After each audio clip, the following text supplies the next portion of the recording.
Hello दोस्तों, मैं doctor Kamran Khan, निदान कुटीर डायबिटीज़ भागलपुर से। आज मैं आपको डायबिटीज़ और वेट लॉस के बारे में बताता हूँ। कैसे डायबिटीज़ और वेट गेन इंटर रिलेटेड है। डायबिटीज़ एक कंडीशन है और ओबेसिटी एक कंडीशन है जिसे मोटापा कहते हैं, और इन दोनों को मिला के हम लोग डायबिसिटी कहते हैं। मोटापा क्या है? बीएमआई जो होता है, बॉडी मास इंडेक्स, एक नॉर्मल आदमी का 25 होना चाहिए। अगर ये 30 से ऊपर है तो इसे हम लोग ओबेसिटी के कैटेगरी में रखते हैं। और जब ओबेसिटी हो जाती है तो इंसान को इंसुलिन रेसिस्टेंस काफ़ी हो जाता है, और उसके शरीर में जो इंसुलिन प्रोड्यूस हो रहा है वो उतने कारगर नहीं होते हैं, और वो शुगर को कंट्रोल नहीं करते हैं। इसलिए डायबिटीज़ के मरीजों को अपने बीएमआई को 25 लाना बहुत ज़रूरी है। अब ये वेट लॉस हम लोग कैसे करेंगे? ये एक इम्पॉर्टेंट चीज़ है और इस पर डिस्कशन बहुत ज़रूरी है। बहुत लोग पूछते हैं कि वेट लॉस नहीं होता है। देखिए, डायबिटीज़ की जो कुछ दवाइयाँ होती हैं जिसको हम लोग सल्फोनाइल यूरिया कहते हैं, ग्लिमेप्राइड है, ग्लिक्लाज़ाइड है, साथ-साथ इंसुलिन होती है, ये सारे वेट बढ़ाते हैं। जब आपका शुगर कंट्रोल होता है तो आपका वेट बढ़ता है। तो ऐसे में वेट लॉस कराना एक चैलेंजिंग जॉब होता है।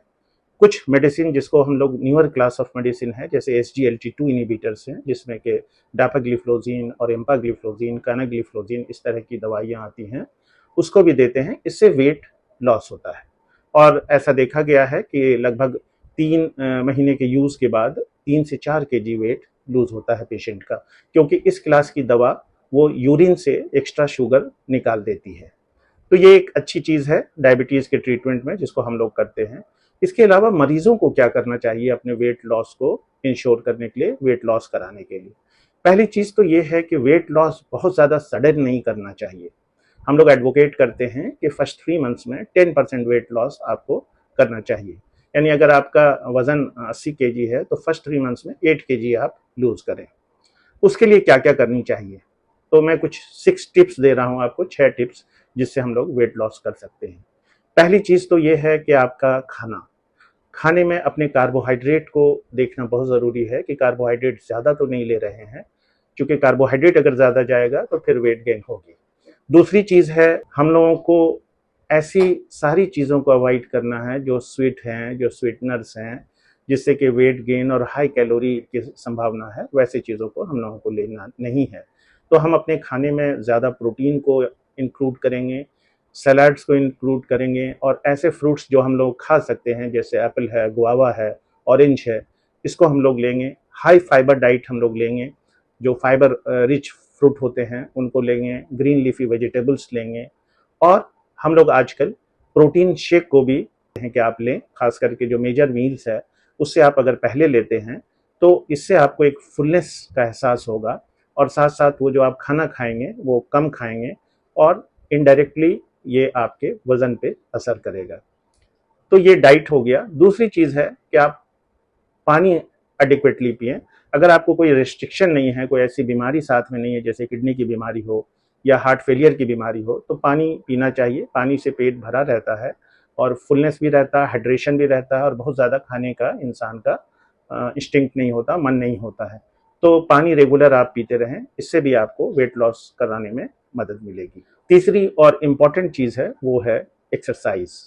तो एक्सरसाइज में हम लोग रिकमेंड करते हैं 30 से 40 मिनट डेली टहलना, और ब्रिस्क वॉकिंग जिसको कहते हैं, साथ साथ स्ट्रेचिंग एक्सरसाइज जैसे योगा हो गया, या माइल्ड वेट लिफ्टिंग हो गया, या साइकिलिंग हो गई।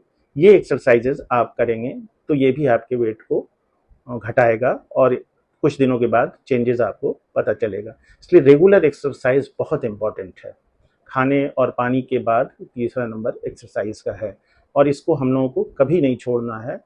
अगर डॉक्टर के एडवाइस उसी तरह के हैं तो आपको एक्सरसाइज करना होगा वेट लॉस करने के लिए, बिकॉज वेट लॉस करने से ही हमारा सारा चीज़ डायबिटीज़ कंट्रोल होगा, और जितने कॉम्प्लिकेशंस डायबिटीज़ की वजह से होते हैं वो नहीं होंगे। चौथी चीज़ है वो स्लीप। हमें इंश्योर करना होगा कि हम 6 से 8 घंटा रोज़ सोएं, निश्चित टाइम पे सोएं। अगर हम नहीं सोएंगे और जगे रहेंगे तो ये वेट गेन कराएगा। तो वेट लॉस कराने के लिए नॉर्मल स्लीप भी बहुत ज़रूरी है। नॉर्मल स्लीप के लिए आपको कुछ आदतें छोड़नी होंगी। आपको एक निश्चित टाइम पे बेड पे जाना होगा सोने के लिए। सोने से लगभग 1 घंटा पहले आपको टीवी या मोबाइल से दूर रहना होगा। अपने रूम को क्वाइट बनाना होगा, लाइट कम रखनी होगी, कोई शोर शराबा ना हो और आप आराम से चैन की नींद सोएं। ये बहुत इंपॉर्टेंट है डायबिटिक पेशेंट के लिए, स्लीप हाइजीन को मेंटेन करना। एक और चीज़ है जो बहुत इम्पॉर्टेंट है नींद के साथ साथ, वो स्ट्रेस।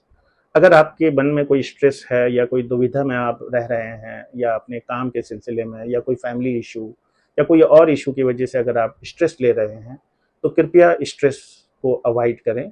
अपने लाइफ स्टाइल को ऐसा अडॉप्ट करें, ऐसा बनाएं कि स्ट्रेस आपको अफेक्ट नहीं करे।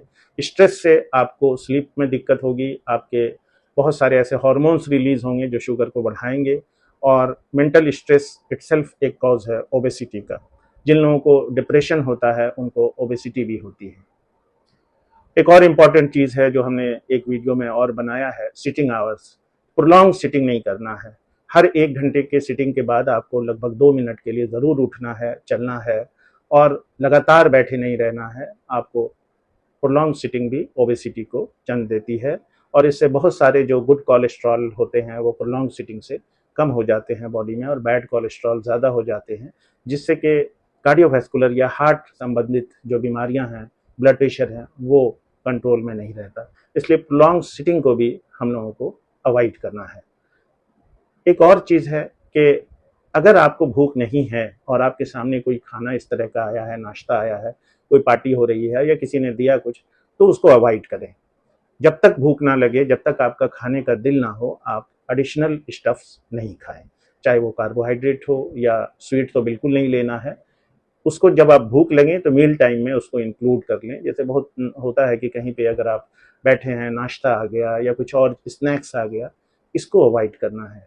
क्योंकि हम लोग अनजाने में कैलोरीज लेते रहते हैं और उसको बर्न नहीं कर पाते और फाइनली हम लोगों को ओबेसिटी हो जाती है। तो ओबेसिटी को अवॉइड करना है और ये सारी चीज़ों को अपनाना है, एक हेल्दी जीवन शैली को अपनाना है। तब फिर हम लोग डायबिटीज़ के साथ एक नॉर्मल ज़िंदगी जी सकेंगे और हमारा जो डायबिटीज़ है वो सिर्फ एक मेटाबॉलिक डिसऑर्डर बन के रह जाएगा और वो कोई कॉम्प्लिकेशन नहीं करा पाएगा और आप एक normal life, normal healthy life जी पाएंगे। उम्मीद है आपको ये जानकारी अच्छी लगी होगी। और भी अगर आपके जहन में कोई क्वेरी है, कोई क्वेश्चन है, तो ज़रूर आप लिखें हमें, हमसे कांटेक्ट करें, हम लोग इसका उत्तर देने का कोशिश करेंगे। मैं डॉक्टर कामरान खान, निदान कुटीर डायबिटीज़, भागलपुर से।